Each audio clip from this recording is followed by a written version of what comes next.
Matheus, pode começar, aí você passa a palavra para o nosso presidente. Eu só gostaria de agradecer a presença de todos, dizer que é uma noite extremamente especial. São dois serviços muito queridos, da Neurocirurgia Mineira, e, como eu disse anteriormente, nós sabemos o quanto o tempo de vocês é muito precioso e é uma honra para nós receber vocês. Então, Matheus, muito obrigada.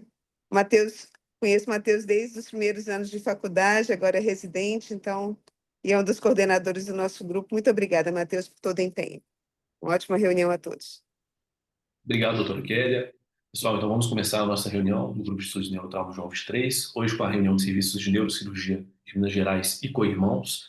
Vamos ter hoje dois serviços de muita referência aqui no estado, o do Hospital Biocor, representado pelo nosso coordenador de serviço, doutor Gustavo Agra, que é neurocirurgião especialista em cirurgia da coluna vertebral, e representado pelo Hospital Risoleta Neves, nós temos o doutor Guilherme Magalhães, neurocirurgião também especialista em cirurgias da coluna vertebral, neurocirurgião dos hospitais João 23, Risoleta Neves e Israel Pinheiro.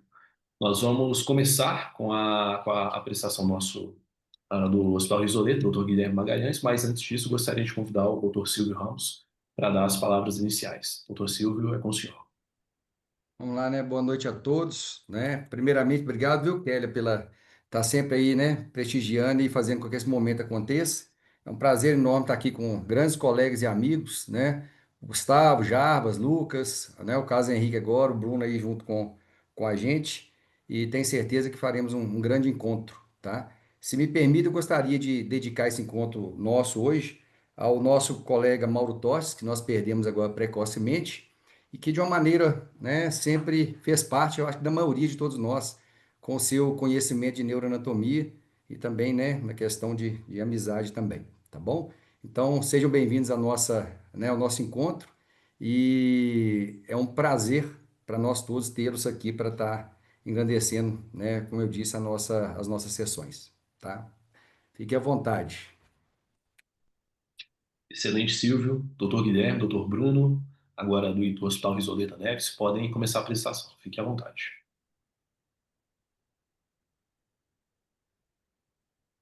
Primeiramente, boa noite a todos. Enquanto eu compartilho aqui, queria agradecer o convite do professor Guilherme para participar dessa reunião hoje. Acho que a proposta é que eu apresente um caso e logo, na sequência, ele vai proceder com a discussão. Então, eu sou residente de serviço do Hospital das Clínicas da UFMG e no segundo ano nós somos residentes lá no Risoleta. Estou lá sob a supervisão do professor Guilherme.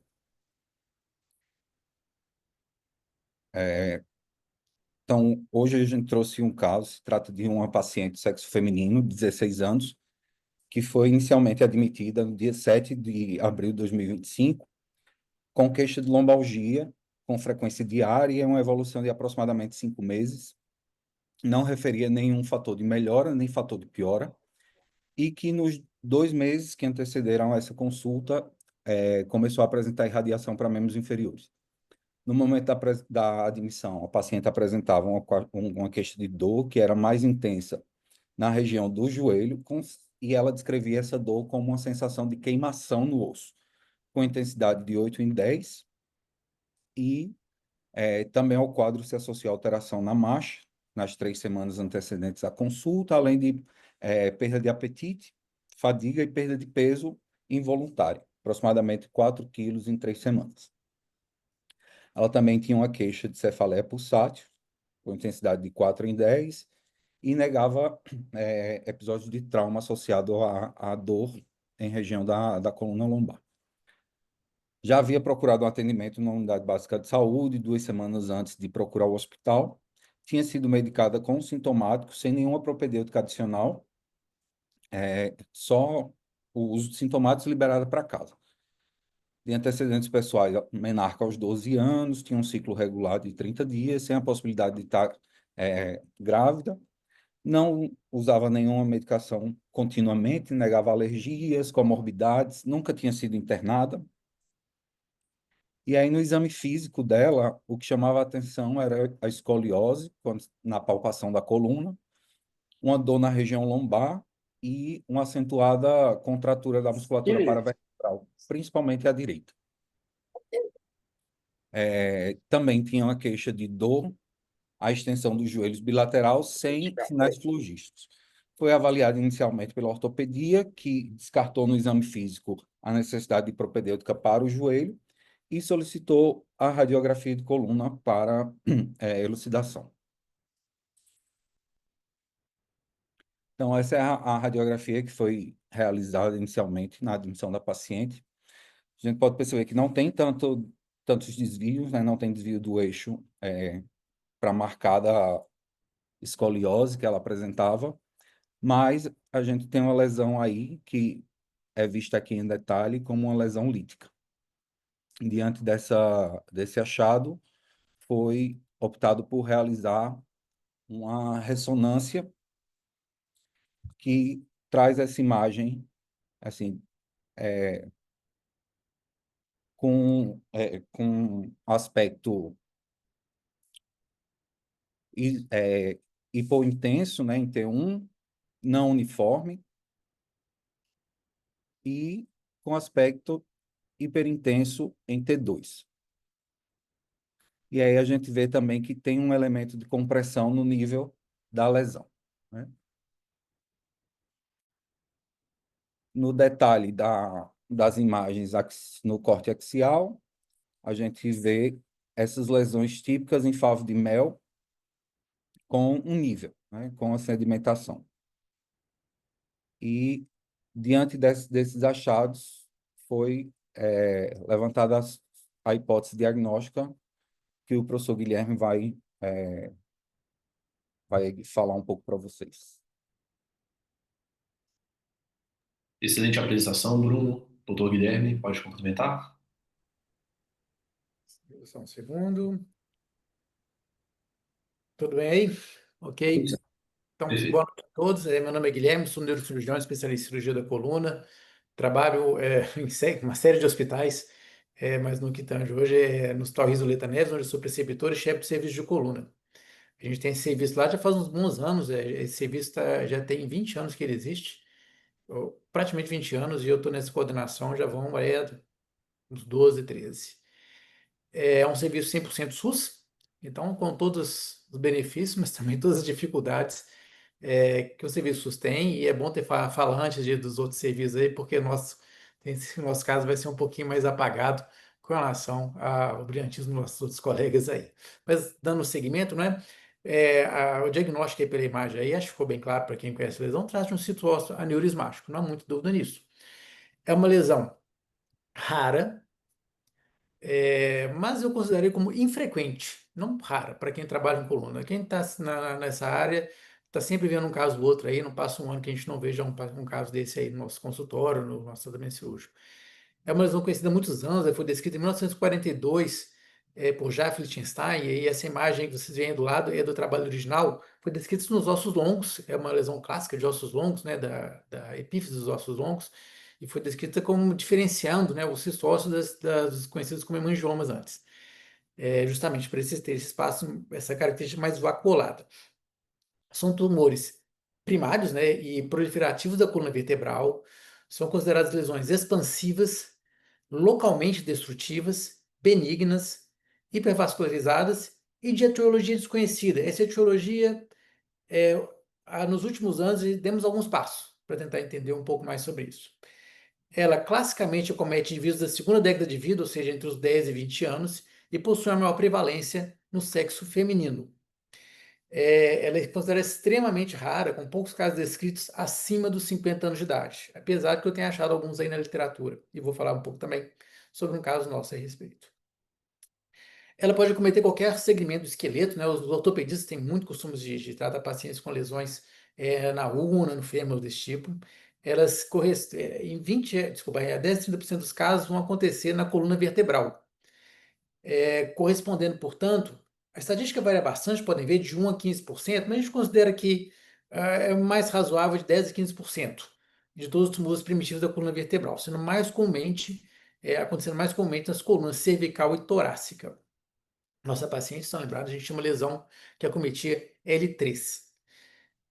Acomete sobretudo os elementos, ou pelo menos inicialmente os elementos posteriores da coluna, não sendo raro a invasão dos pedículos e posteriormente dos corpos vertebrais. E são lesões benignas, com rápido crescimento e significativa invasão do tecido adjacente. Eu considero mais que não é uma invasão como a gente vê nos tumores malignos, é quase que um deslocamento, né? Dá a impressão que o tumor empurra as estruturas sem realmente invadi-las. O tumor, caracteristicamente, ele é envolvido com uma estrutura chamada cortical, né? Que a gente chama de eggshell, né? De casca de ovo, né? Então, que delimita o tumor dos órgãos adjacentes. Elas são lesões, como dito, osteolíticas preenchidas por sangue. Esses sangues essas bolsas de sangue são separadas por septos ósseos, osteofibrosos, que provocam, que constituem essas características de favos de mel, ou alguns descrevem como bolhas de sabão. Acho até mais parecido com bolhas de sabão do que favos de mel. Que possui um nível, né, de sangue e tecido fibroso, né, tem esse nível parecendo, né, entre aspas, hidroaéreo, né, que a gente fala, né, mas que são de sedimentos depositados no fundo desses septos, né, desculpa, desses espaços. Esses cistos podem apresentar também se apresentam normalmente como lesões muito sangrativas, muito vascularizadas. Em alguns casos, mas não todos, a arteriografia nós conseguimos ver essa imagem que nós temos à esquerda aí, um blush vascular. E pode ser importante no tratamento dessas lesões. O diagnóstico é feito com base na ressonância, a imagem é clássica, como nós vimos, né? No nosso caso, e esse outro caso aqui, que eu trago para vocês, onde nós temos uma imagem mais até clássica do que a nossa. Um tumor que acomete muito aí o processo transverso, infiltra um pouquinho a lâmina, sim, e se projeta para o corpo vertebral e empurra a medula. Veja, coitada, a medula está totalmente descolocada aí para o lado direito, não é? Notar que 30% dos cistos ósseos aneurismáticos vão ocorrer em associação com outros tumores. O mais clássico deles é o tumor de células gigantes, que hoje a gente consideramos quase que uma entidade irmã. 10% dos tumores de células gigantes têm um cisto ósseo associado, mas também pode acontecer com outras lesões, como tumores de células, osteoblastomas, encondromas, inclusive tumores malignos, né? Até metástases estão descritos, cistos neurismáticos e inclusive fraturas, ou seja, você tem um paciente que tem uma fratura, você o acompanha e durante a evolução aí do seu segmento você vê o surgimento de um cisto ósseo nesses pacientes. A histologia, né? Temos que sempre falar dela, ela é caracterizada por esses vasos de aspecto sinusoide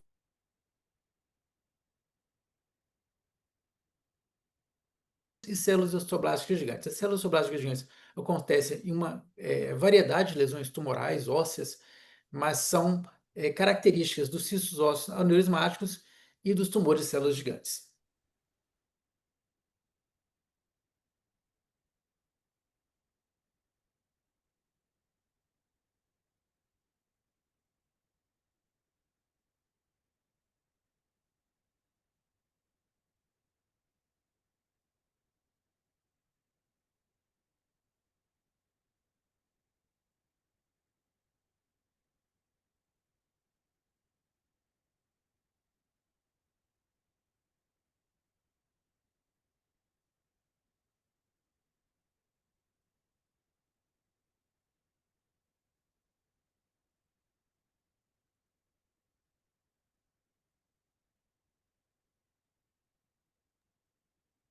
Pessoal, só um minuto, que eu acho que o Guilherme caiu. Deixa eu só tentar entrar em contato com ele para ver se ele consegue terminar.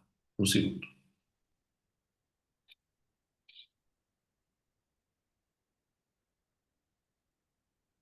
Excelente, Guilherme, está de volta. Só testar o seu áudio e o vídeo.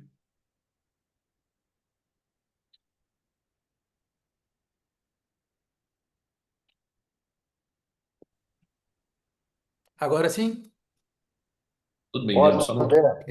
desculpa essa interrupção aí de causa desconhecida. Bom, Tudo certo. então, assim, eu vou tentar resumir isso aí de uma forma simples. O que acontece é que essa proteína, o SP6, é uma proteína normal do ser humano, que tem inclusive no cérebro, e foi observado que nesses pacientes, né, nesses tumores, há uma translocação de um gene de um outro local, de uma outra parte do cromossomo, mais comumente esse que está embaixo à esquerda, o CBH11, que vai se implantar, vai se translocar para dentro do DNA, do cromossomo que codifica essa proteína, tá formando o chamado um gene de fusão. E essa proteína passa a ter uma atividade anormal e vai estimular a ação dos osteoblastos. Ou seja, tem uma mutação que modifica essa proteína o SP6, que estimula a atividade dos osteoblastos. E ela é encontrada não somente nos cistos ósseos aneurismáticos, como também nos tumores de células gigantes, e uma variedade de tumores aí descritas que são mais comuns na ortopedia do que na nossa prática como neurocirurgião. Então, o marcador tumoral que nós temos para esse tumor é esse aí, o SP6, o SP6 mutado. A classificação, todos nós conhecemos a nova classificação da OMS, que tanto mudou o nosso conhecimento e a nossa discussão sobre os tumores cerebrais. Ela teve alguma modificação também nesses tumores, não tão grande, mas a principal dela é que os livros mais antigos que vocês verem, portanto, que precederem os anos 2020, vão descrever os cistos aneurismáticos como lesões benignas, mas localmente malignas. E agora passaram a ser consideradas como benignas e para o diagnóstico preciso, a uso de imunistoquímica para a identificação da proteína, o SP6.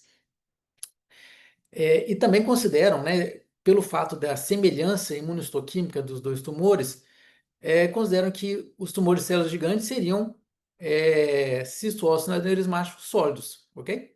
Por isso que são tumores muito irmãos. A apresentação clínica delas não tem muita surpresa. É dor local, é uma dor que acontece à noite, né? O paciente dorme, acha que vai melhorar e continua doendo. Na coluna, é diferente dos pacientes dos ossos longos, que eles costumam observar uma tumoração, um inchaço na perna, né, nos braços. Eles não sentem isso, não dá tempo, mas não raro se manifesta com uma dor mais intensa no contexto de uma fratura patológica. No caso da nossa paciente, nós tínhamos aí uma dor radicular intensa, a paciente andava curvada para frente como uma senhorinha de 70 anos de idade, assim, e um lacegue a 15 graus, sabe? A dor dela era tão intensa que a gente nunca conseguiu saber se ela tinha ou não déficit de força muscular, porque qualquer movimentação já provocava uma restrição muito grande da sua parte. E raramente, né, e graças a Deus eu não tenho nenhum caso de pacientes com paraplegia. Paraplegia sim, mas paraplegia eu nunca tive nenhum. Vale a pena falar sobre o diagnóstico diferencial. Eu vou colocar uma série de lesões que são radiologicamente muito distintas do cisto aneurismático, você não confundir. Mas já estamos falando de tumores, vamos aproveitar para levantar um pouquinho. Obviamente, os tumores mais comuns quando a gente vê uma lesão são os tumores metastáticos, né? Que tem as características que não respeitam a cortical, que vai ter tecido adjacente e tem uma casuística em pessoas mais idosas, da mesma forma os mielomas múltiplos, que têm esse aspecto mais deformativo característico, assim como os linfomas, também uma clientela, um grupo etário bastante diferente. Que são os três tumores que a gente pensa, né, na coluna, né, lesões metastáticas, mieloma e linfoma, mas existem outros. Temos os osteomosteoides, que são lesões pequenas, que podem eventualmente até confundir com pequenos cistos aneurismáticos, que têm essa característica, acometem uma faixa etária um pouco mais alta, dos 20 a 40 anos, que também não dor noturna, não é uma dor que responde muito bem ao AS, anti-inflamatórios não esteroides. Essas lesões aí hiperdensas com halo hipodenso de necrose. Os osteoblastomas seriam lesões um pouco mais agressivas, que seriam ter um aspecto muito semelhante aos osteomas, seriam maiores, acima de 2 centímetros, e que em 15, 20% dos casos são malignos, né? Tem um aspecto assim, a gente consegue diferenciar bem de um cistose aneurismático. Já os tumores de células gigantes são os que mais confundem, né? Mas eles são mais sólidos. Vocês podem ver na imagem de baixo que são sólidos. Mas observa na imagem F, a setinha apontando embaixo, ele contém um cistose aneurismático em seu interior. Os osteocondromas, apesar de, como vocês veem, radiologicamente muito distintos, eles também acometem elementos posteriores e acometem, sobretudo, a mesma faixa etária, aí dos 10, 15 anos. Condrossarcoma é uma faixa etária mais velha, né, acima dos 40 anos, mas tem esse aspecto também que é descrito como favos de mel, é o mesmo termo que é usado para o cistose aneurismático, apesar de que, a meu ver, né, tomograficamente não tem nada a ver uma coisa com a outra, também são lesões muito mais vazias, muito mais destrutivas e também muito mais raras. Osteosarcomas, esses sim, também são tumores malignos que acometem uma faixa etária menor, né, 15, 20 anos também. Tem esse aspecto que pode confundir, mas você observa que eles são muito mais invasivos, aí sim, nos tecidos adjacentes, no caso do psoas.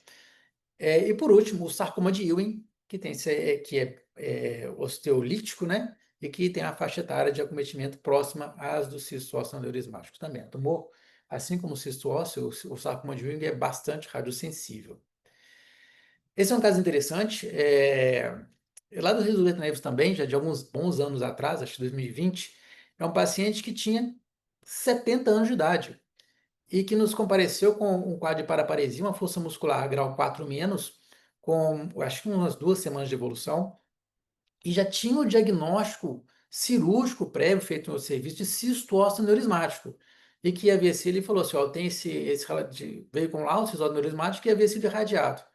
Quando esse paciente chegou para mim, eu pensei em tudo menos cisto ósseo neurismático. Então, eu entrei assim, ó, tem que operar e tudo mais assim. Eu, infelizmente, não tenho as imagens, não conseguia achar a tempo as imagens do pós-operatório, mas basicamente o que eu achei eu tinha uma massa sólida, fibrosa na região posterior à medula, que foi retirada facilmente, sem nenhum componente sangrativo, e no momento que eu entrei dentro do corpo vertebral, era uma cavidade vazia. E eu mandei o material para a patologia e, para minha surpresa, veio realmente cisto ósseo aneurismático. Esse 2020, né? Acredito que hoje essa seja o quê? Seja um tumor de células gigantes que tinha um grande cisto ósseo neurismático na sua frente, sabe? Mas o diagnóstico final acabou sendo cisto ósseo neurismático. O paciente recuperou a força muscular. A gente fez uma artrodese com queijo intersomático, parecido com o nosso caso, com disco queijo gaiola. E o paciente está até hoje livre de doença e recuperou completamente a força muscular. E finalmente, então, para sem prolongar demais, o tratamento desses pacientes é muito variável, sabe? A literatura tem todo tipo de tratamento que vocês possam imaginar. Lesões pequenas, lesões assim de 1 ou 2 centímetros de achado casual, paciente com dor local facilmente controlável, sem nenhum sintoma, podem ser acompanhados. Existem casos, são raros, mas existem casos de pacientes onde houve regressão completa da lesão. O cisto se ossificou, se calcificou e parou de progredir. Ainda não vi nenhum paciente nessa situação. Pode ser indicada a biópsia. Obviamente, a gente tem o medo de fazer uma biópsia e começar a sangrar, mas já está indicado. Já fiz em alguns casos que a gente estava na dúvida, pacientes mais idosos um pouquinho, a gente faz a biópsia. E muitas vezes a gente fica frustrado porque a gente passa a agulha e não sai nada, né? Só sai sangue, não é? A gente às vezes não consegue aspirar um material adequado para o patologista. A gente acaba tendo o diagnóstico mesmo na cirurgia aberta. A injeção percutânea. Eu não tenho experiência, vejo que essa injeção percutânea não é de metilmetacrilato. Alguns residentes falam assim: "Ó, gente, por que que você não, em vez de tratar o paciente, você não injeta metilmetacrilato?" Né? E você tem que ter, obviamente, se o paciente tem déficit neurológico, tem que descomprimir, mas no caso de ser só dor, eu não vi trabalhos a esse respeito. O que a gente vê são trabalhos onde se injeta calcitonina, associada a corticoide. Há uma outra substância que acho que já até saiu do mercado, chamada Etiblock, que é uma substância que parecia um pouco com o Flocil, que você injeta, e isso vai provocar uma destruição da parede do cisma, lesão do cérebro na parede do tumor. Então, consegue tratar, consegue realmente curar o paciente só com isso. Não é tratamento de escolha, isso é feito, em geral, em lesões irressecáveis, e a maioria dos casos, atualmente, não são feitos na coluna vertebral, e sim em ossos longos, e pacientes mais comprometidos, onde você não tem possibilidade de tratar a doença. O tratamento mais comum é ressecção da lesão. No meio ortopédico, fala-se em ressecção em bloco. Na cirurgia de coluna, já se falou sobre isso no passado, mas não tem sido indicada. A maioria dos casos é feita a curetagem da lesão, curetagem aberta. Tem gente que faz a curetagem por um ponto só, tem gente que faz por vários pontos, tem gente que faz o tratamento percutâneo por vários pontos de curetagem dessa lesão. E essa curetagem pode ser, preferencialmente, é, acompanhada prealavelmente por uma embolização. Nosso paciente, a gente tentou isso aí, não é? Vocês vão ver a discussão, nem sempre é possível fazer, mas você achar um vaso maior, você conseguir um blush, você pode embolizar essa lesão e diminuir o sangramento durante a cirurgia. Em alguns casos, inclusive, tem trabalhos descrevendo a embolização como tratamento definitivo. E esses três próximos passos que nós vamos falar, a radioterapia também tem sido feita, apesar de ser um tumor benigno, é um tumor radiosensível, é um tumor que responde à radioterapia. E mais recentemente temos falado sobre a quimioterapia para esses tumores, com denosumab. O denosumab a gente conhece aqui no nosso meio mais como Prolia, não é? Que está cada vez mais comum aí nos pacientes, também nos pacientes com osteoporose. Até onde eu saiba, o FDA não liberou o denosumab para o tratamento de pacientes com cistos neurismáticos, mas já liberou para tumores de células gigantes. Eu tenho alguns pacientes que foram tratados com denosumab com tumores de células gigantes e é impressionante o efeito. É impressionante, o tumor fica branco. Ele fica branco na tomografia, ele fica branco no próprio raio-x, a gente nem precisa acompanhar com a tomografia, e é uma regressão. Eu tenho poucos casos e pouco tempo, né? São 2 anos, eu acho que é o máximo que é a paciente mais velha que está nesse tratamento. Nesse período não houve crescimento nenhum da lesão, e a paciente então está sendo controlada desse jeito, já parou o tratamento com o Prolia. É interessante, mas como tratamento exclusivo, qualquer uma dessas três últimas terapias, eu acho que deve ficar reservado, obviamente, para os pacientes que têm, que estão ausentes de déficit neurológico. No meu meio, vou dizer que 100% dos casos tinham déficit neurológico no momento do diagnóstico da doença. Então, nem se questiona para a gente, ok? Isso são as referências bibliográficas. Passa a palavra agora, então, ao Dr. Bruno, que vai apresentar para vocês, então, o resultado do tratamento do nosso paciente.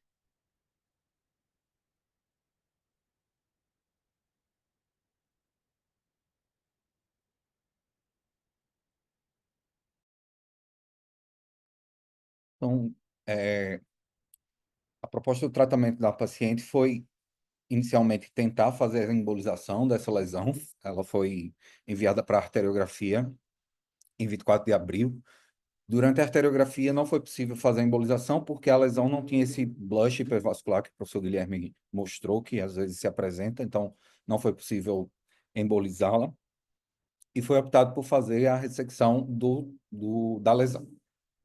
A abordagem foi em 2 tempos, sendo o primeiro tempo realizado no dia 2 de maio. Foi feita uma artrodese de L1 a L5, via posterior, associada à ressecção tumoral, por curetagem transpedicular bilateral. Foi ressecada toda essa lesão do segmento L3 e uma vertebrectomia. Essa daqui é uma imagem do intraoperatório, né? A gente pode ver como foi a abordagem e a imagem de controle do primeiro tempo cirúrgico. A impressão que, que havia durante o ato, o primeiro tempo intraoperatório, é que havia sido ressecada toda a lesão, né? O segundo tempo foi uma abordagem via anterior, foi realizada a corpectomia de L3 com retirada de resíduos tumorais que, aparentemente, a gente acreditava que já não existia. A gente pensava que a abordagem por via posterior tinha sido suficiente para retirar toda a lesão, mas quando foi feita a abordagem via anterior, ainda havia bastante resíduo e foi possível fazer essa retirada e foi passado o queijo gaiola. O anátomo patológico veio com laudo de um material eosinofílico amorfo, com permeio de neutrófilo e os focos de pigmento de hemosiderina, como já discutimos na histologia. Não tinha características neoplásicas e foi laudado como não característicos, porém correspondente a elementos de um cisto ósseo aneurismático, o que fechou o diagnóstico junto com a suspeita e os aspectos imaginológicos. No dia 10 de maio, o paciente foi de alta, sem nenhuma complicação, com profilaxia com AS para segmento ambulatorial.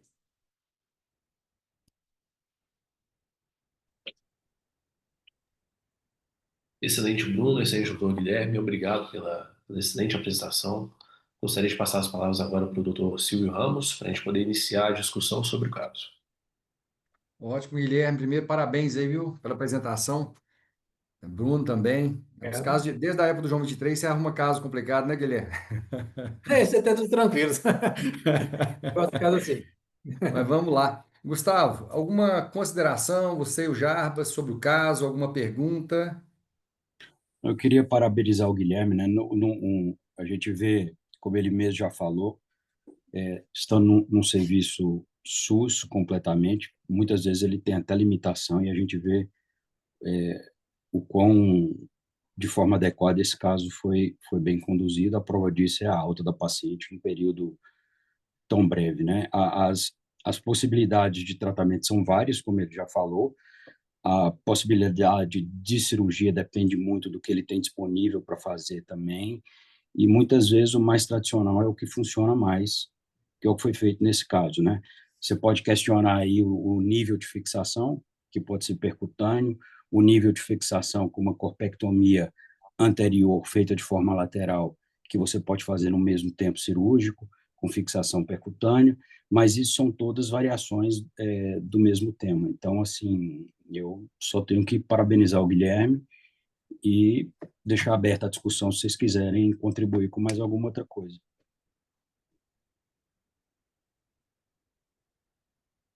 Alguém tem mais uma colocação? Jarbas? Às vezes o sangramento é uma limitação na abordagem única, né? Às vezes você programa primeiro para fazer a corpectomia, o paciente sangra demais, você acaba tendo que estender com o segundo tempo.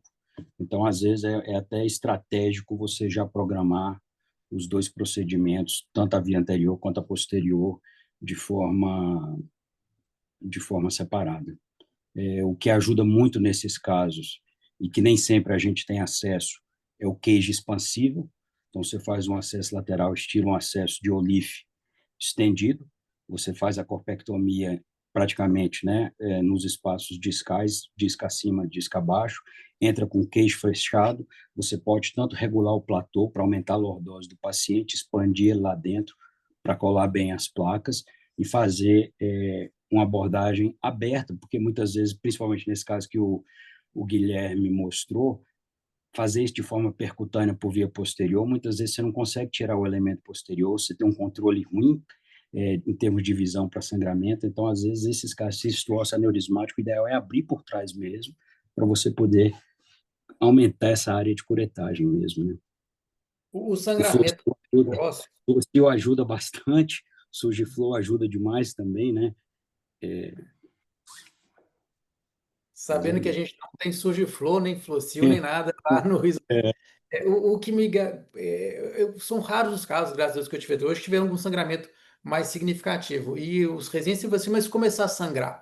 Eu acho que se começar a sangrar, o que você tem é tentar ter um acesso melhor, assim, lá para frente. Ou seja, eu tenho muito medo de biópsia. Eu já vi alguns casos escritos de curobiópsia, não sei se já ouviu falar desse termo, onde eles vão curetando por um buraquinho e até sai tudo. Assim, eu tenho um certo receio se a lesão não for embolizada. Para você ter O- ideia, quando a gente tinha que biopsiar essas lesões no serviço, a gente meio que tinha um consenso de fazer uma biópsia aberta, Pois é, exato, mas é para seguro, mas controle de sangramento. pois é mais seguro mesmo. Com relação ao queijo expansão, a gente não tem isso.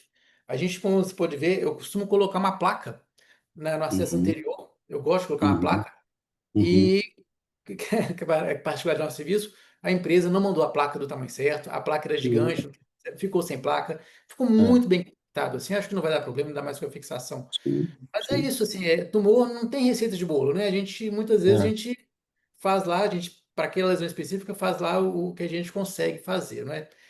Uma questão, uma situação, não sei se tem experiência, é a colocação de metilmetacrilato.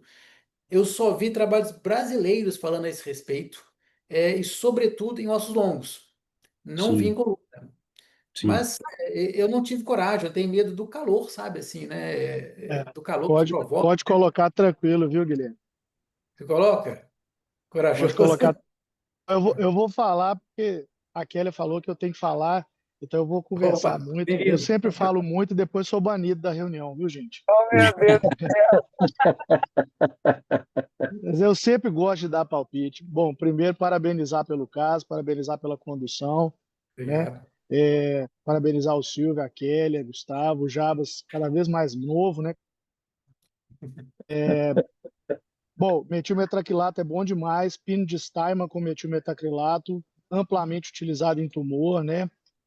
Já usei várias vezes, vindo de um serviço de SUS. No pelo a gente usava com uma certa frequência para lesões malignas. É claro que o uso do queijo expansível é, mudou isso um pouco, né? A gente ainda, eu vou falar que a gente usa deliberadamente, não usa porque a dificuldade de autorização, uma série de coisas, mas é o caso perfeito para isso, né? Eu, mas o pino de Steinman com o metilmetacrilato funciona muito bem, Guilherme. Uma das táticas é você usar um tubo de tórax. Você pega um tubo de drenagem de tórax, né, com aqueles furos, e aí você corta ele do tamanho da vértebra que você precisa, coloca o pino de Steinman, bota isso em volta do pino de Steinman e injeta o cimento dentro do tubo. Tá? Ele não vai esquentar tanto e não vai expandir tanto para lugares que você não quer. E a consistência dele é diferente do metilmetacrilato que a gente vai mole.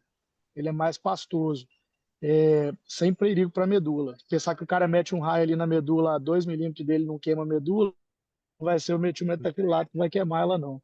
E a outra coisa, eu ia te perguntar, e perguntar para o Gustavo, perguntar para o pessoal da coluna que está aí, né? Quando que você decide fazer uma abordagem para fixação não, né? Para substituição e para suporte anterior, e quando que você decide que você vai fazer só por via posterior mesmo? Essa é sempre a dúvida, né? Uma abordagem circunferencial, né? A gente, quanto cirurgião, a gente fica bem mais tranquilo depois de fazer uma abordagem circunferencial quando a gente vê o paciente no consultório. Mas logicamente são duas cirurgias, né? E duas cirurgias com risco. Essa lesão de L3, eu trabalhei com o ureter da paciente o tempo todo balançando na frente do meu tumor, sabe? Sem falar, obviamente, eu entrei, a gente entrou pelo lado direito, né, da cava, né? É, quando os elementos posteriores estão muito destruídos, essa paciente não tinha nada, o corpo vertebral dela desapareceu. E sendo uma vértebra lombar, na paciente muito jovem, eu faço. Os outros casos, de vários casos que os elementos paravam assim na altura do pedículo ou entravam pouco na vértebra, assim, eu não fiz. Lesões torácicas também, né, a gente é mais conservador, a fixação posterior ela é ótima, ela é bem suficiente, até mesmo porque o acesso anterior é bem mais complicado. Então é isso. Em geral, são o quê? Cervical, não. Acho que todos os casos eu fiz com via anterior e via posterior. Via torácica, via posterior única e via lombar quando eu só me lembro de dois casos de via lombar. Quando o elemento posterior, desculpa, o elemento anterior estava muito destruído, que eu não confiava, tinha medo que isso fosse desabar. Eu podia subir a artrodese, inclusive foi muito questionamento aí pelos residentes, provavelmente o Gustavo pensou nessa questão do nível, é de parar em L1. Muita gente falou assim, poxa, então você vai parar em L1, sobe até T12, T11, ou pelo contrário, vai colocar um queijo gaiola, coloca um queijo, o gaiola em um nível acima e um nível abaixo, faz L3 e L5, por exemplo. Como eu não tinha certeza de que eu ia ter um queijo bem adequado, eu preferi subir mais e parei num nível que a gente não gosta de parar, né, L1, né, eu tô pagando para ver, para que, torcendo porque isso não vai dar problema no futuro, ok? Isso é a minha opinião. Eu já não tenho tanto medo mais de parar em L1 se não for trauma, ou se não for uma escoliose degenerativa, uma deformidade do adulto. Nesses casos, eu acho que parar em L1 é super tranquilo.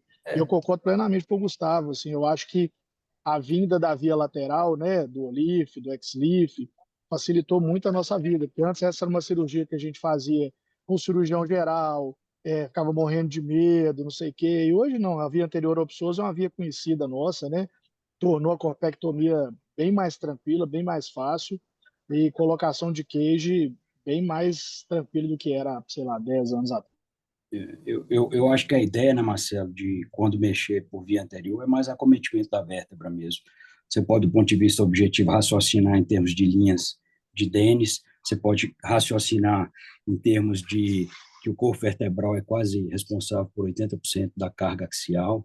Então, se você tem um acometimento acima de 50% do corpo vertebral, quase o mesmo pensamento que você pensa para fratura, você está autorizado a fazer uma Corpec, mas na prática nossa, isso é uma coisa de olho mesmo, né? Você É precisa ressecar lógico.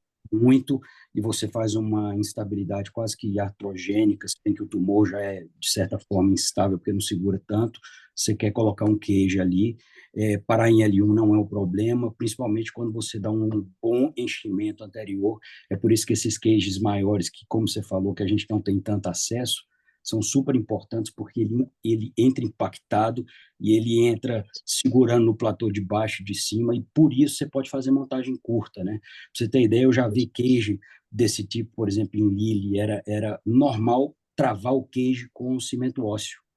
Aquilo que você falou, a gente entrava com um tubinho, entrava com cimento ósseo e travava o queijo e preenchia ao mesmo tempo, sabe? Principalmente para lesão maligna. Então, tudo isso pode ser feito. Mas eu acho assim, teve que mexer muito no corpo, paciente jovem, pensar em estabilizar anteriormente, porque biomecanicamente ela vai precisar disso no futuro, né? Eu E, concordo plenamente, Gustavo. Acho que é meio no olho mesmo. e Nessa eu tomada acho, de decisão, a gente transporta muito do trauma e da degenerativa, né? Se o é, cara já tem uma cifose, já tem uma aquele nível, né? A gente é, já pensa, esse cara vai precisar de um suporte. mas eu também concordo com o seu pensamento e o do Guilherme, assim, a gente não está pensando num caso de deformidade, então estender a montagem até T12, eu acho que você traz muito mais problema do que solução para ela, e ela pode ser acompanhada também, né? Então, É futuramente, se precisar, você acopla até um dominó, se deixar uma haste mais longa e faz uma coisa menor no futuro. isso aí. Pessoal, excelente. Obrigado aí pelas discussões de caso. Até mesmo pelo horário, vamos passar agora para a próxima discussão que a gente vai ter, para a próxima apresentação. Vai ser feita pelo Hospital Biocor agora e vai ser apresentado pelo Dr. Carlos Figueiredo, que ele é residente R5 de neurocirurgia do Hospital Biocor, junto com o Dr. Lucas Ramos Lima, neurocirurgião do Hospital Biocor, e membro da World Federation Neurosurgery Society. E também o Dr. Jarbas, que vai contribuir com a gente aí com as discussões de caso e tudo mais. Dr. Carlos, você vai querer apresentar aí? Consegue? Se quiser testar a apresentação. Eu vou tentar compartilhar minha tela.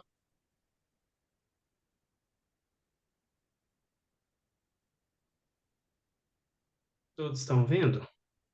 Sim. Tudo certo. Então, boa noite a todos. Como o Matheus falou, para quem não me conhece, meu nome é Carlos Figueiredo, sou R5 do Serviço de Neurocirurgia do Biocor e vou apresentar agora um caso clínico do serviço, que foi uma via alternativa endoscópica transorbitária lateral para uma lesão no recesso lateral do seio esfenoidal. Então, falando um pouco sobre o caso, trata-se de uma paciente de 40 anos, feminina, de comorbidade, ela tem uma obesidade e hipertensão arterial sistêmica, e da história pregressa dela, vale destacar um ganho ponderal de cerca de 20 anos. Da história da moléstia atual dela, ela tem um quadro de cefaleia em aperto holocraniana diária, com necessidade de medicação analgésica com frequência. E interessante que nos últimos 3 meses ela iniciou com uma rinolicorreia diária, e depois do início dessa licorrinorreia, ela relata um certo alívio dessa cefaleia crônica que ela apresentava. Ao exame clínico da paciente, ela tinha uma nítida rinolicorreia, a flexão da cabeça ou do tronco, sem outros achados neurológicos significativos ou déficits ao exame. Então, por causa do quadro, né, uma cefaleia aí com sinais de alerta, foi indicado propedêutica, e na propedêutica iniciada com uma tomografia de crânio, já foi possível identificar aqui numa tomografia de crânio em janela óssea uma falha óssea no recesso lateral do seio esfenoidal esquerdo, lateral ao forame, e tendo aí um velamento do seio esfenoidal do lado esquerdo. Aqui a gente vê o seio esfenoidal do lado direito totalmente errado, e à esquerda a gente vê um velamento desse seio com essa falha óssea aqui nessa região. Foi expandida a propedêutica com solicitação de uma ressonância magnética de crânio, em que a gente pôde identificar melhor esse velamento, aqui em um corte com mais detalhes, um preenchimento, né, desse seio esfenoidal à esquerda, desse recesso lateral, com uma certa continuidade com estruturas aqui intracranianas do polo temporal à esquerda, possivelmente aqui uma mieloencefalocele, então possivelmente conteúdo de meninge e líquor, adentrando aí o seio esfenoidal e causando esse velamento. Aqui também com mais detalhes, em outra ponderação da ressonância, a gente consegue ver também um hipersinal dentro do seio esfenoidal, possivelmente conteúdo por líquor, e também essa estrutura aqui com uma densidade intermediária, com uma certa comunicação intracraniana. Aqui a gente tem o córtex sagital, numa sequência da direita para a esquerda, em que a direita eu tenho aqui o meu seio esfenoidal aerado, né, de uma anatomia normal. Na linha média apresenta sinais de célula túsca vazia e à direita, à esquerda, eu tenho aí o meu seio esfenoidal velado, preenchido por estruturas aí provenientes da região temporal intracraniana. Então, como conclusão das imagens, né, o paciente apresenta um seio esfenoidal com recessos laterais bem pneumatizados, mas à esquerda, no recesso lateral, ela tem uma descontinuidade óssea da asa maior do esfenoide e ali lateral ao forame redondo, e por causa dessa falha óssea do seio esfenoidal, tem uma presença de uma meningoencefalocele com conteúdo licórico, né, ocupando e velando o seio esfenoidal. Também identificamos uma imagem de célula vazia, sem hidrocefalia ao exame.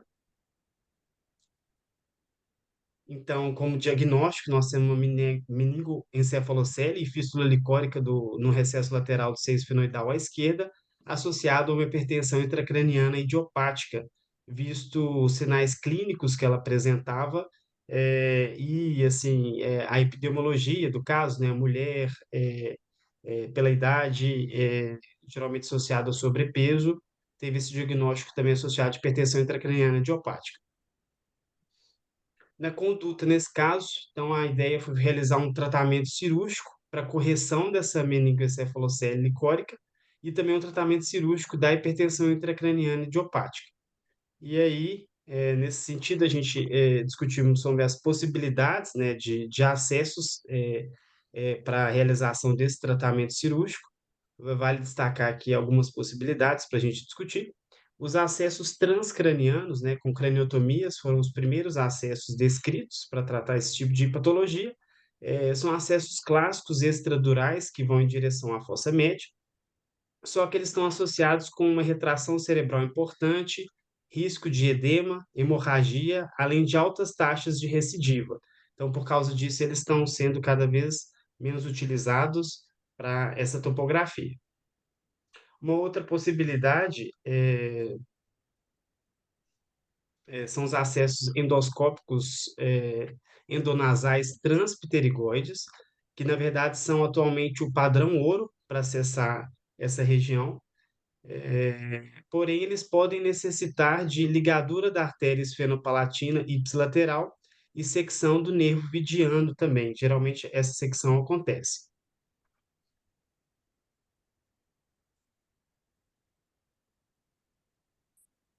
Também vale destacar que no acesso endoscópico endonasal transpterigoide, que é o padrão ouro atual, tem uma certa dificuldade de utilização de flap nasoseptal nos casos que o recesso lateral ele é muito pneumatizado, então você tem uma dificuldade de fazer esse retalho desse flap, e é o caso do nosso paciente. Então, por causa dessas dificuldades desse acesso mais clássico, existe a proposta de um acesso transorbitário lateral, que o Dr. Lucas Lima vai falar um pouco mais a respeito dele agora.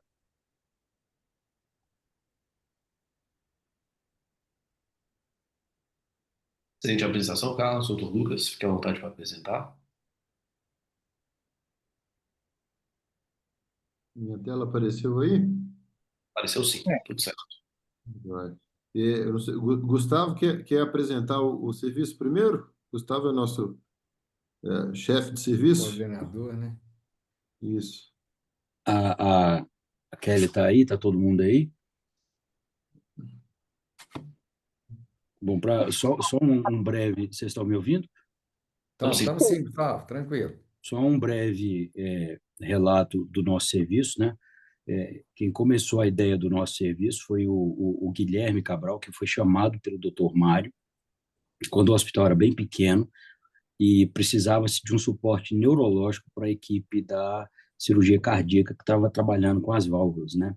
E o Guilherme, já bem atarefado naquela época, chamou o Jair Raso e, como o Jair fala, mostrou a montanha para ele e falou: isso aqui ainda vai crescer demais. Então, o Jair acreditou nessa promessa e foi praticamente o fundador do serviço de neurocirurgia do Biocor, ali em meados de 96, 97, e o serviço cresceu, e foi um serviço que cresceu, sobretudo, dividindo bem a equipe por subespecialidades. Então, sempre primor por cada um tentar um conhecimento mais específico em alguma área, e a gente conta com a equipe de neurologia, que hoje em dia é coordenada pelo Marco Túlio Tanuri, e somos 15 neurocirurgiões trabalhando no serviço, cada um na sua subespecialidade. Nós temos o prazer aqui, né, a gente já conviveu com o Silvio no nosso serviço, várias pessoas já passaram por lá, e a gente tem essa oportunidade de sempre trocar conhecimento, né? E agora o Lucas, nesse manejo endoscópico dele, abrilhantando junto com o Jarbas e a equipe da Otorrino também, esses acessos que a gente só pensava antes em fazer por via aberta. Nós temos hoje em dia 2 residentes do MEC por ano. Atualmente a gente está abrindo vaga para um desses residentes. Temos também um convênio com o governo de Angola para uma especialização. Então a gente tem um angolano, que é o Fábio, e a gente está recebendo o outro. A gente tem em torno de 1.300 procedimentos cirúrgicos por ano, somando os procedimentos endovasculares também. Então, estamos aí trabalhando, tentando sobreviver a essa transição, né? Jarbão, Lucas, Carlos, todo mundo da Redditor, mas estamos aí, sobretudo, juntos. Eu acho que é isso que faz a nossa equipe ser tão boa, é a qualidade individual de cada um, o respeito que a gente tem com cada um e a oportunidade, né, que a gente tem de trabalhar junto. A gente acaba enriquecendo um e o outro com isso que a gente tem aqui. É mais ou menos isso a nossa breve história. Gustavo, aí, obrigado pela apresentação do serviço de vocês, viu? Prazer ter tido aí um tempo com vocês. O serviço que começou com um grande neurocirurgião, hoje conta com uma grande equipe, tá? Você, o Lucas, o Jarbas, né, formando cada vez mais aí os residentes com muita qualidade. Parabéns aí por tudo, tá? E parabéns para você, seu tão jovem e coordenador no serviço tão grande assim. Agora o Lucas vai começar nossa apresentação aí, né, Lucas? Aí, vamos lá, então. Então, o Carlos, né, apresentou o caso. Então, a gente tem uma fístula do recesso lateral do seio esfenoidal, que a gente tratou por uma via diferente, que é a via endoscópica transorbitária lateral.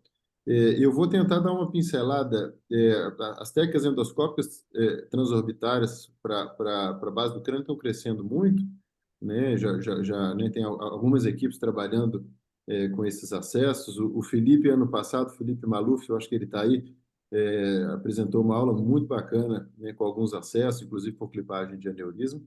E a gente pensou em, primeiro, dar uma abordagem geral anatômica e de acesso cirúrgico, principalmente para os residentes, para entenderem como é que a gente está fazendo esses acessos para a base do crânio e entrar um pouquinho na nossa paciente.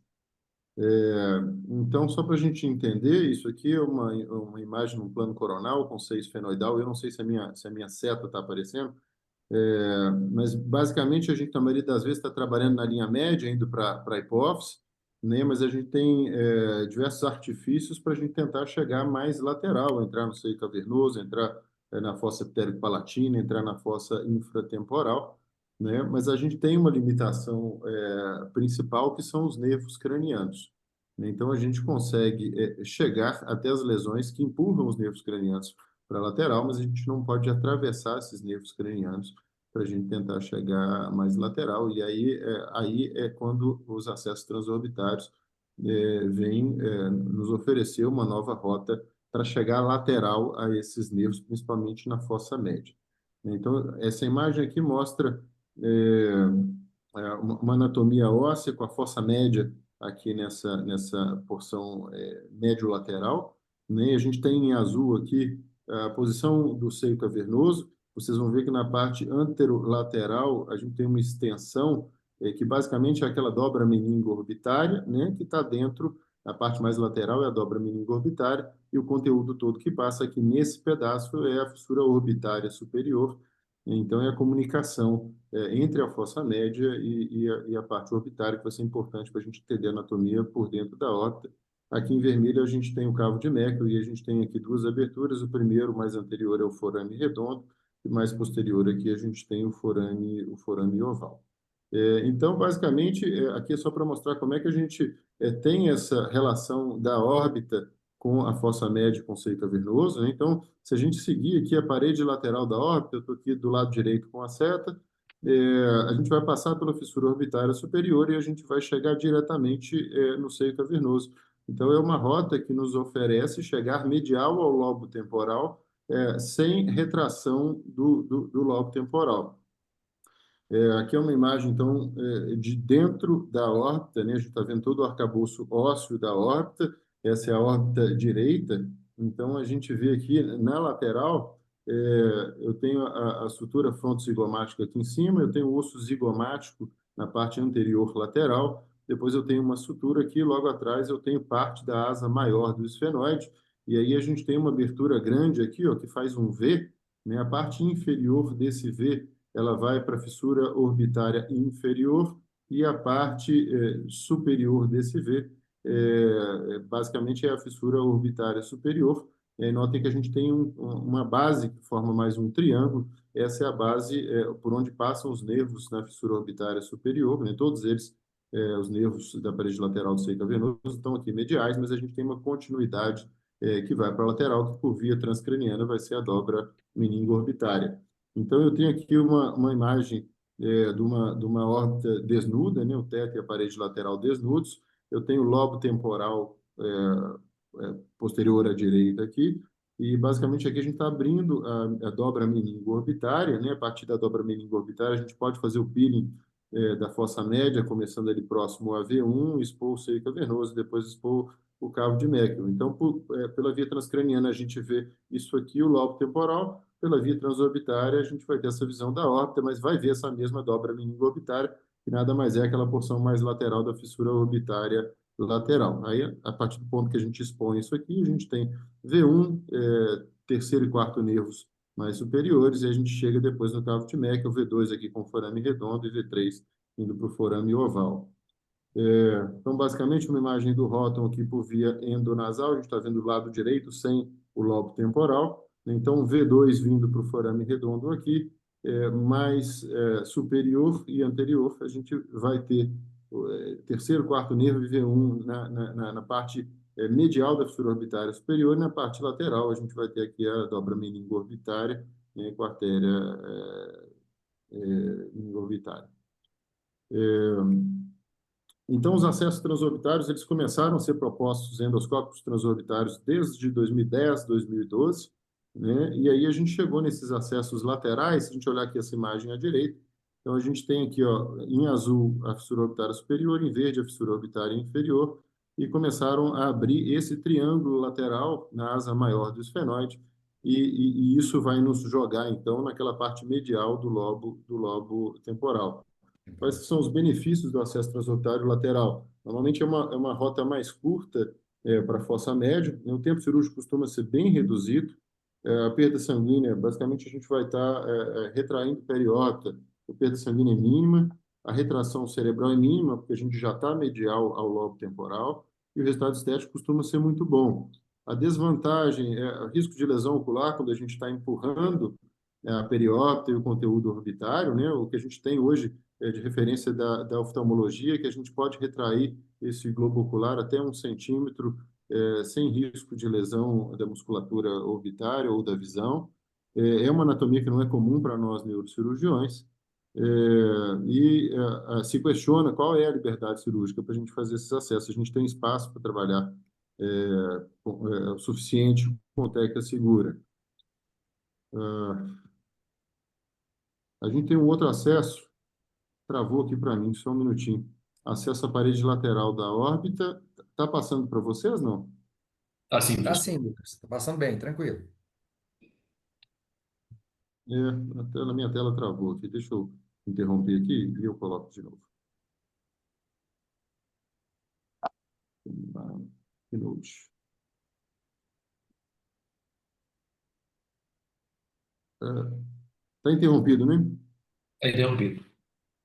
Tá. Zoom, compartilhar, desktop. Joia.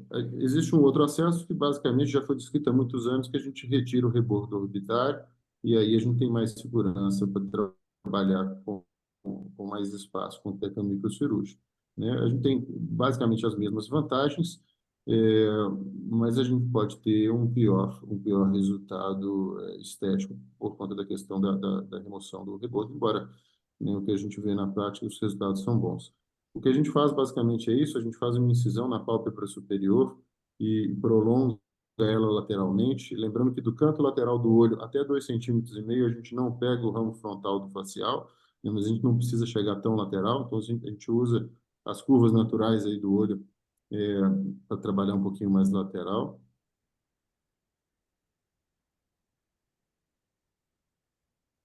Voltou a travar. Eu vou ter que fazer o seguinte, eu acho que eu vou passar fora do modo apresentação, se continuar travando. Passou Então, aí. basicamente, o que a gente faz é isso, a gente abre a pele, abre o músculo orbicular do olho, chega no septo orbitário, desde que a gente não veja gordura, a gente está no plano certo, né? E aí a gente disseca até a gente chegar na periórbita, e expõe aquela periórbita, a sutura frontozigomática, depois a gente descola a periórbita, né? E aí vocês estão vendo aí à esquerda a fissura orbitária superior, à direita a fissura orbitária inferior, a gente vai ter um V, formação de um V, e basicamente a gente não tem tanto espaço, a gente trabalha com uma técnica de triangulação. Então a ótica fica no meio e um pouco mais posterior, enquanto cada instrumento entra de um lado, né, e aí a gente consegue ter espaço para trabalhar com os dois instrumentos. Às vezes a gente precisa visualizar um pouquinho melhor, tira um dos instrumentos e entra com a ótica um pouquinho mais, depois volta com a ótica e continua esse trabalho da drilagem. Depois que a gente drila aquela asa maior do esfenóide, é isso que a gente consegue de exposição, a gente pode expor aqui. A gente pode chegar na fossa infratemporal e pode expor todo o lobo temporal e chegar medial ao lobo temporal. E aí, se a gente disseca, faz o peeling ali da fossa média, a gente vai ter aqui o seio cavernoso com V1, o forame oval com V2 e o forame redondo com V2 e o forame oval com V3, nem toda a estrutura lateral ao seio cavernoso. Esse é um trabalho que a gente publicou, que a gente fez em 2016, publicou em 2019, e basicamente a gente tentava entender qual é a liberdade cirúrgica, e a nossa ideia no trabalho é que a gente poderia biopsiar sem tirar o rebordo orbitário lateral, mas para trabalhar com técnicas mais seguras, teoricamente a gente removeria o rebordo orbitário lateral. E hoje a gente vê trabalhos que mostram esse tipo de cirurgia para chivanoma trigeminal ou meningiomas em placa com acometimento orbitário, né? Eu coloquei alguns exemplos, eu não sei se eles vão travar. Se estiver passando, vocês me avisam. Isso aqui é um meningioma do seio cavernoso, paciente com clínica de nervos cranianos na parede lateral do seio cavernoso. O Lucas não está Então, aparecendo na tela aqui, não. Beleza. Não está aparecendo? Não, Tá tudo bem. Nada? Destino do modo apresentação. nada. Eu vou tirar do modo apresentação. Vamos ver se ele aparece aqui. Eu só não consigo passar rápido fora do modo apresentação. Basicamente, é uma lesão, um meningioma do seio cavernoso, né?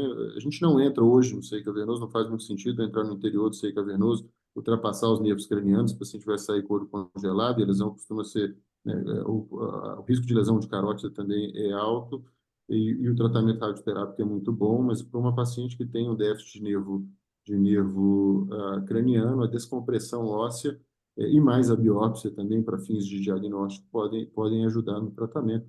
Então, essa é uma paciente que a gente descolou aqui a periórbita, né, vai expor ali a fissura orbitária inferior agora. Está passando o vídeo? Fissura Sim. orbitária superior, né? E aí a gente vai drilar aquele osso, tiramos o rebordo, a gente vai drilar aquele osso, a gente está com musculatura aqui, né? Então a gente está trabalhando na fossa temporal e na intraorbitário. A gente começa a drilar a asa maior do esfenoide, vai expor o, o lobo temporal. Vocês vão ver que a gente vai chegar medial ao lobo temporal, já junto do seio cavernoso. Eu só não consigo passar rápido, o plano era passar um pouquinho mais rápido. Eu vou mostrar só esse, não vou mostrar os demais. E a gente chega depois no caso. E a gente vai ganhando espaço para a fissura orbitária inferior. E na hora que a gente tirar todo esse osso aqui, ó, que está para cima, a gente vai liberar a parte óssea toda da fissura orbitária superior, né? Ganhar mais espaço. A gente está começando a abrir a fissura orbitária superior. Então, o conteúdo que vai estar logo atrás desse lobo temporal passa por ali para a fissura orbitária superior, né? Os nervos que estão no seio cavernoso. Deixa eu... não tem como eu passar rápido mesmo fora do modo apresentação, não, né? Eu não sei se o Matheus sabe como é que eu faço isso.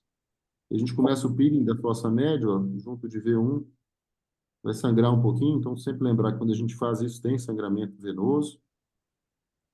E aí a gente vai começar a expor tumor na parede lateral do seio cavernoso. Havia uma parte de tumor lateral ao seio cavernoso, né, que foi passível de biópsia. Então, basicamente, o que a gente fez foi essa descompressão óssea e uma biópsia dessa lesão para fins diagnósticos. Também um meningioma habitual, grau 1. Eu queria mostrar o final para mostrar só o resultado estético. Como é que fica a cirurgia. Acho que mais uns 30 segundos ela deve acabar.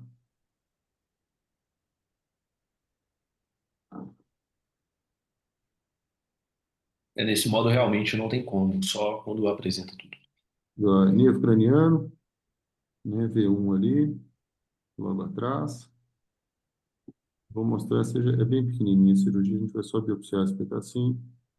Então, lembrando, técnica microcirúrgica, né, por endoscopia a gente consegue trabalhar com técnica microcirúrgica, a gente não tem a visão 3D, mas a partir do momento que a gente vai aproximando a câmera, movimentando a câmera e os instrumentos, a gente consegue ter rapidamente o nosso cérebro consegue nos dar essa noção de profundidade, né? Então, é possível trabalhar com técnica microcirúrgica também, com a endoscopia.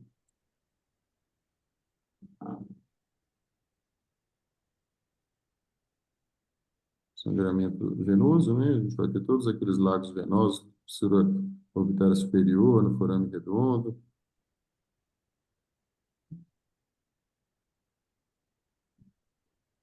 E o resultado deve estar próximo. E agora, no fechamento, a gente vai ver o paciente no pós-imediato.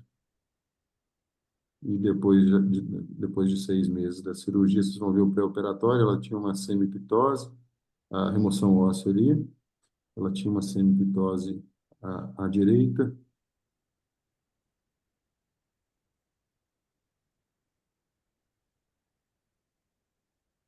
E o pós-operatório, né, a longo prazo, o resultado fica bom.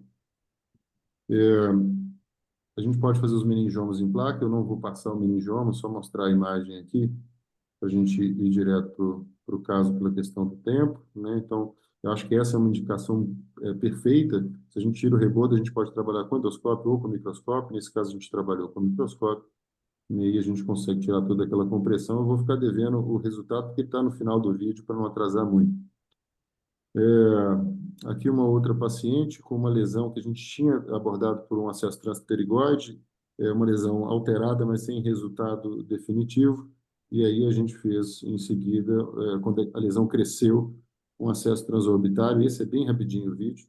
Então, a gente está retraindo a órbita. Aqui a gente não tirou rebordo orbitário.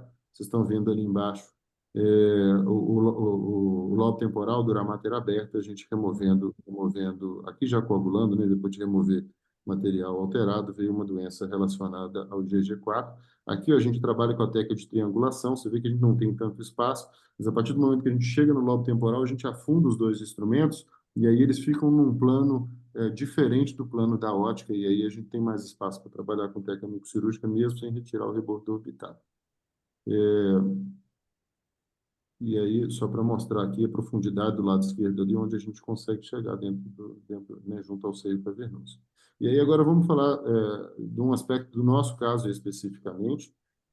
Esse é um artigo que o João Tiago, né, nosso amigo e colega aí de Belo Horizonte, né, excelente cirurgião, ele publicou quando ele estava em Pittsburgh, junto com o grupo de Pittsburgh. Eles sugeriram um acesso lateral transorbitário para o recesso lateral do seio esfenoide, né, com a vantagem principal de evitar lesão do nervo vidiano, nesses casos onde a gente tem que fazer o acesso transpterigóide, e aí um dos passos é ligar o vidiano para a gente poder chegar mais lateral. Então, essa aqui é a imagem do trabalho dele, basicamente é isso que ele fazia, tirava o rebordo orbitário lateral e tinha essa via para baixo, em vez de ir para a fossa média, eles iam para baixo e chegavam no recesso lateral do esfenoide. Esse é o passo a passo. Aqui já foi retirada a parte do osso zigomático, do rebordo orbitário lateral. A gente já está com uma parte mais posterior da fissura orbitária da asa maior do esfenoide, fissura orbitária inferior aqui visível, né? E aí se retrai o músculo temporal, e aí a gente trabalha fora da órbita. Então, a chance de retração orbitária ainda é menor.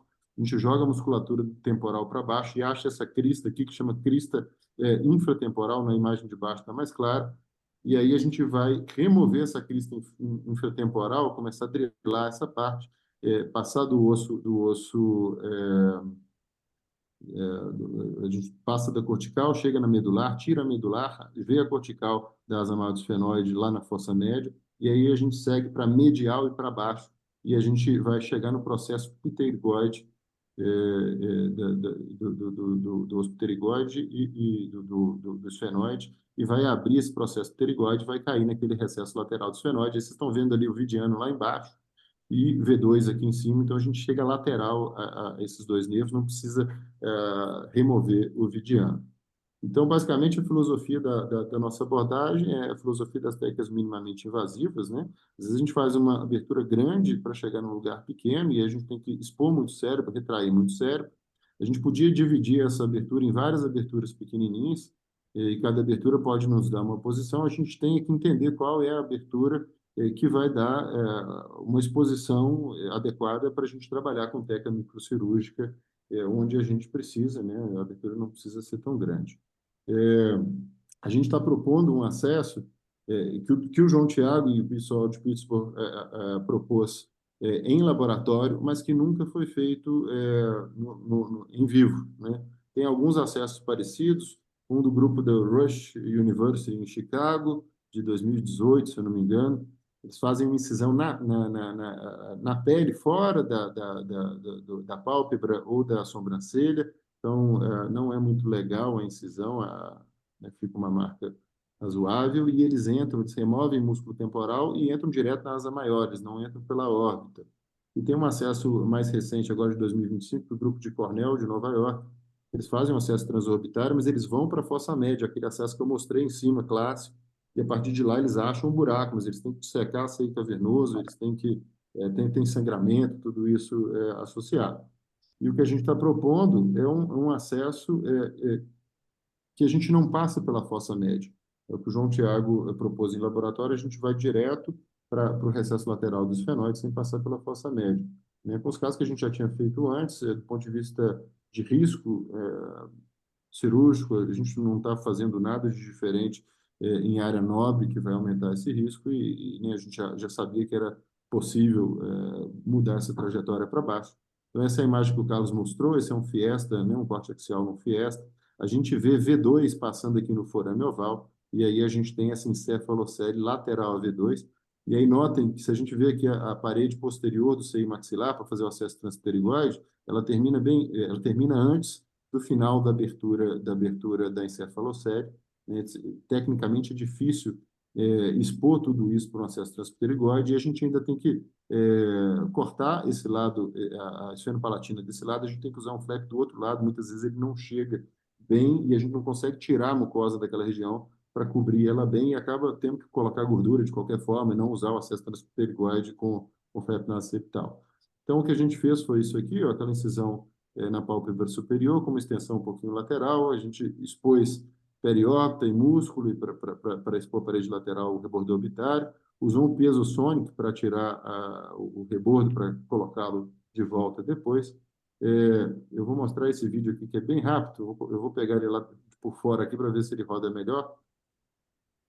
E basicamente é isso aqui, a gente já tirou um pedaço da asa maior do esfenoide, o músculo está embaixo, a periópita está em cima, e a gente vai dissecar, a asa maior do esfenoide está lá embaixo, a gente vai tirando o músculo, e vocês vão ver agora já aquela crista infratemporal. A gente começa a drilar aquela crista infratemporal, a gente está usando o navegador, ó, vocês vão ver que o navegador aponta para a gente onde está aquele processo pterigóide, onde está o recesso lateral. Então é um acesso muito rápido, né? A gente já chega, a gente foi para baixo em vez de ir para a fossa média. O meu limite aqui é a parede, o córtex da fossa média. A gente, inclusive, chegou no limite, passou um pouquinho, viu o gramato da fossa média, mas a gente trabalha para baixo e entra no recesso. Vocês estão vendo aqui V2, né? E lateral a V2 aqui, ó, na parte de baixo, à direita do vídeo, a gente vê a abertura da fístula, e aí a gente reconstrói com o substituto dural e a gente coloca a gordura lá dentro, né? E aí, num segundo tempo, a gente fez uma DVP na paciente com um resultado satisfatório. Isso aqui as imagens da navegação, mostrando onde que a gente chegou. Então, a gente tirou o rebordo, pôde ir mais lateral e ir para baixo e chegar naquela falha. E aqui a reconstrução com gordura, na imagem da esquerda fica bem clara a gordura. E a gente já está com 3 anos acompanhando essa paciente, a gente tem que publicar esse caso, porque, se eu não estou enganado, vai ser a primeira publicação desse acesso até então. E o pós-operatório, ela autorizou a gente colocar aqui, do lado de cá, a gente tem a cirurgia. Eu vou passar para o Carlos, ele vai só terminar o caso. Vou parar de compartilhar.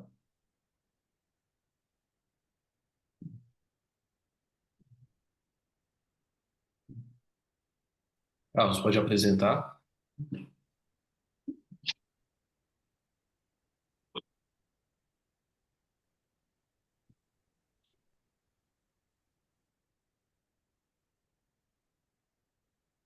Então, foi realizado o acesso transorbitário lateral, igual o doutor Lucas falou. Essa foi a nossa conduta. Esse é o vídeo que o doutor Lucas escreveu. Aí, o que a gente viu no pós-operatório foi uma resolução da fístula licórica, uma melhora significativa, quase que completa da dor de cabeça crônica que ela apresentava. Ela teve uma piora temporária da lacrimação, mas que logo depois se resolveu. Nos exames pós-operatórios, no primeiro dia pós-operatório, então alterações esperadas, pós-cirúrgicas, e na ressonância pós-procedimento, igual o doutor Lucas apresentou, adequado material de reconstrução, sem sinais de recanalização da fístula. E no follow-up aí de 3 anos após o procedimento, a paciente está seguindo aí sem retornos dos sintomas, com uma boa cicatrização estética da ferida operatória, muito satisfeita com o tratamento. Então é isso. Aí agora vamos abrir para a discussão.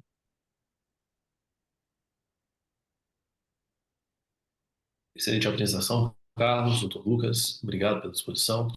Doutor Silvio, gostaria de conduzir as discussões de caso agora. Isso, vamos lá, né? Primeiro, Lucas, parabéns aí, viu, Lucas? Nossa, muito interessante os casos, né? O transorbital lateral realmente para neurocirurgião realmente base de crânio que tem uma intimidade muito grande, né, com os procedimentos ali orbitários, que não é tão simples, né, Lucas? Facilita muito pelo curto trajeto, mas ao mesmo tempo também o espaço de trabalho ali, né, e estruturas nobres ali, além da questão da órbita mesmo, da própria globo ocular ali, não é tão simples para quem não tem experiência, né, Lucas? Ô, Lucas, não era dúvida, né? O que passou, na verdade, que você até respondeu aí, que são realmente os tumores meningiomas ou schwannomas, né? Quais que são os limitantes, Lucas, principais aí para essa abordagem no caso aí? Tamanho, invasão de seio, de seio cavernoso ali, tudo, o que limita nesses casos mais, principalmente de schwannomas e de meningiomas, a abertura, né, pela transorbital lateral? E em relação à questão de fístula, né? Complicação de fístula, é comum, não? Como é que é? Você podia falar um pouquinho para nós sobre isso aí, meu querido? Vai. Vamos lá. Silvio, obrigado. Limitação, como é que nós temos? A gente não passa medial aos nervos, né? Então, assim, é da parede lateral para fora, né? Eu acho que ainda tem cirurgião que entra, né? Triângulo de Parkinson, né? Tem como entrar no seio cavernoso, mas de uma forma geral é tentar ficar fora do seio cavernoso, é uma abordagem porque está lateral ao seio cavernoso. No cavo de Meckel, não, o cavo de Meckel se pode entrar. Então, tem grupos com experiência, acho que o principal grupo é da Coreia do Sul, eles entram nos schwannomas que estão ali no cavo de Meckel, que vão ou para V2 ou para V3, quando tem aquela extensão no cavo de Meckel, principalmente, ele tem uma rota direta. Você pode chegar, inclusive, na fossa posterior. Hoje tem muito trabalho falando de drilagem do ápex petroso. Né, você pode drilar o Kawase ali e cair na fossa posterior por ali. Lateralmente, eu acho que se é uma lesão, por exemplo, os meningiomas em placa, meningioma em placa, para mim é uma indicação assim, muito boa, porque a gente vai numa rota que a gente vê a periórbita. Né? Quando a gente vai para os acessos tradicionais transcranianos, a gente começa a drilar aquele meningioma em placa que está indo para dentro da órbita, mas a gente não vê o limite interno junto da compressão da órbita. Por aqui eu estou vendo a órbita o tempo inteiro, eu estou vendo até onde ele chega, então é mais rápido, eu não consegui passar o vídeo ali, mas é mais rápido eu ver a periópita e eu saber que eu estou longe dela e eu vou drilando, eu acho assim, sensacional. Mas, obviamente, eu posso abrir a dobra meningorbitária pelo lado de dentro, que é a parte lateral da fissura orbitária superior, e posso ir para o teto também. Então, a gente pode trabalhar no meio e no teto.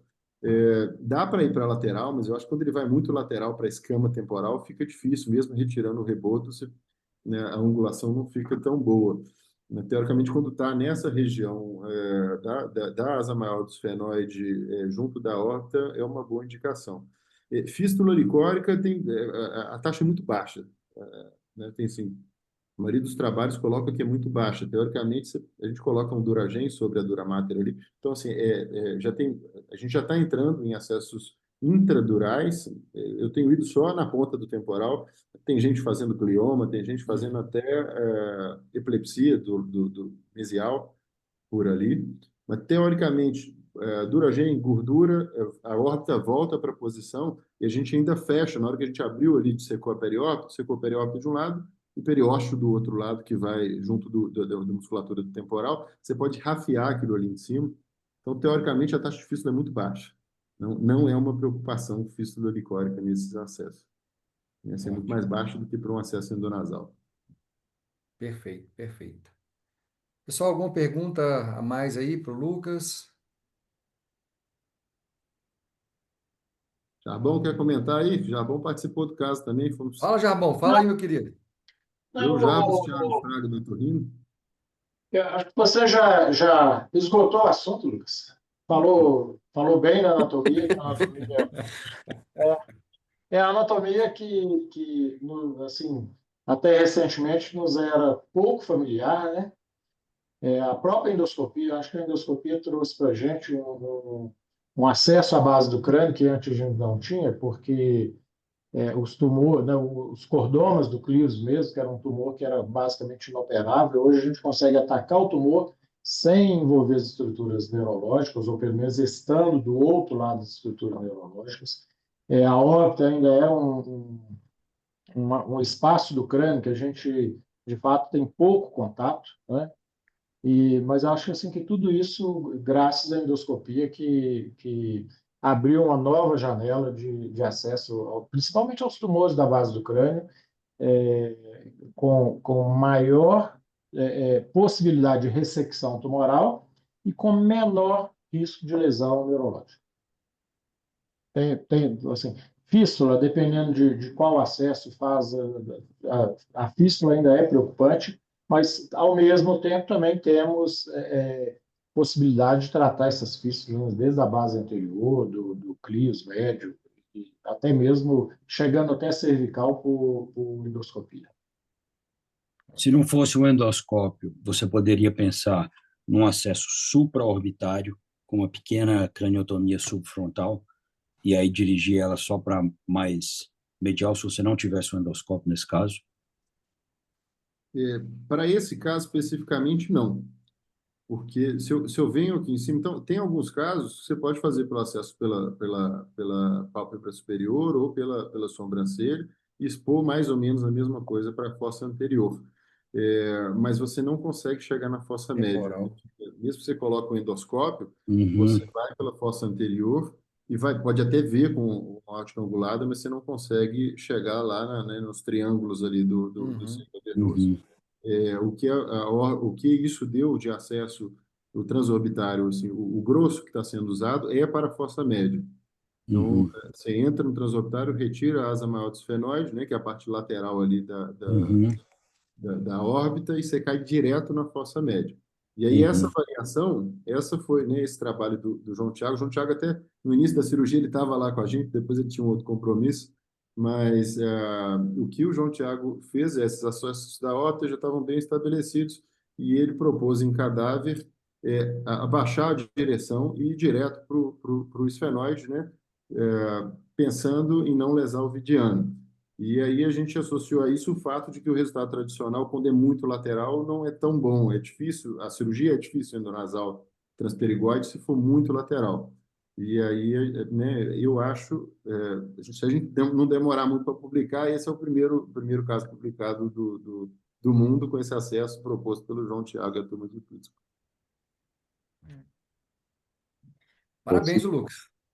O Lucas, para quem nós já escolhemos o Lucas aqui para ser o coordenador geral das cirurgias de base do crânio da parte endoscópica em Diamantina no Congresso de outubro, viu, gente? E aí, Lucas, vai ter que ter uma apresentação sua também, viu? Esse caso aí, cara, interessante demais. Acho que você merece trazê-lo, viu? Beleza, beleza. Obrigado. É isso aí, né? Kio, fala boa noite para nós, Kio. Boa noite. Boa noite, Kélia. Obrigado por novo, né? Eu tenho só uma pergunta aqui, ô Lucas. Nesse caso específico, que a fisiopatologia é hipertensão intracraniana, eu queria saber se, eu sei que o fechamento de uma fístula licórica, quando é por alguma lesão específica, fica um pouco mais fácil, não que seja fácil, mas um pouco mais fácil. Mas quando você tem hipertensão intracraniana associada, fica um pouco mais difícil. Você sempre coloca DVT, qual momento você opta por tratar essa hipertensão intracraniana? Ou simplesmente você fecha lá o local e pronto? Não, a gente tratou a hipertensão com DVP. Qual foram os passos, então? Ela tinha uma dor de cabeça muito forte até a fístula aparecer, né? Mas o que a gente pensou? Vamos tratar a fístula, a dor de cabeça né, a pressão intracraniana deve aumentar, né? Então, o nosso plano foi colocar uma derivação lombar externa no ato cirúrgico, né? Passamos o dreno, fizemos a cirurgia, a gente mediu a pressão de abertura, mesmo com a fístula, a pressão de abertura estava aumentada. Então, a gente tratou a fístula primeiro, acho que 2 ou 3 dias depois, nós colocamos uma DVP nela. Depois de algum tempo, ela se sentiu bem melhor, né, com o tratamento, né, principalmente da hipertensão intracraniana. Depois de algum tempo, ela fez uma bariátrica, se eu não me engano, quase um ano depois, ela fez uma bariátrica, perdeu bastante peso, então, né, eu acho que mesmo com alguma disfunção da DVP, ela já não deve ter mais nenhum problema, né, mas foi parte do tratamento. A gente focou numa parte, eu acho que faltou falar, que a gente colocou a DVP em seguida. Obrigado. Bom, presidente, acho que podemos encerrar, né? Encerra para nós aí, Parabéns. Kélia. Por Bom, favor. parabenizar, excepcionais, todo mundo aqui elogiando, excepcionais, excelentes apresentações, casos maravilhosos. Parabéns pela excelência de vocês deixam transparecer isso muito nitidamente, o amor, o zelo que vocês têm pelos casos, a paixão, é impressionante e inspirador, né, presidente? Tanto do Guilherminho quanto de toda a equipe do Biocor. Quero fazer um agradecimento especial ao Guilherme, que de plantão do João 23 se esforçou, chegou mais cedo, chegou todo na beca, né, e se esforçou e deu uma aula excelente. E parabéns a todos. A nossa reunião é muito especial. Eu tenho que falar do Jarbas. O Jarbas é uma pessoa. Todos aqui são muito queridos, mas o Jarbão é uma Obrigado. unanimidade, né? Obrigado a todos. Dispensa Até te gravei apresentações. aqui, viu, Jarbão, você falando, vou colocar lá no grupo. O Marco mandou mensagem para mim, como é que você conseguiu isso? Eu falei, não fui, né? Fui eu não, foi o Gustavão, com certeza foi o Gustavo tem moral. Dispensa apresentações, só para ele esse aí, viu? Tá guardado aí. Mas muito Obrigado, obrigada, de uma obrigado. forma especial, o nosso presidente está sempre aqui conosco. Um grande abraço, pessoal, que vocês tenham muita saúde, uma semana de muitas bênçãos. Semana que vem nós temos aqui mais uma reunião, né, com a Santa Casa. Então, contamos com a presença de todos vocês. Um grande abraço, parabéns, fiquem com Deus. Abraço, Todos pessoal. vocês também. Abraço, Obrigado, gente. Um abraço. Boa noite para todos. Boa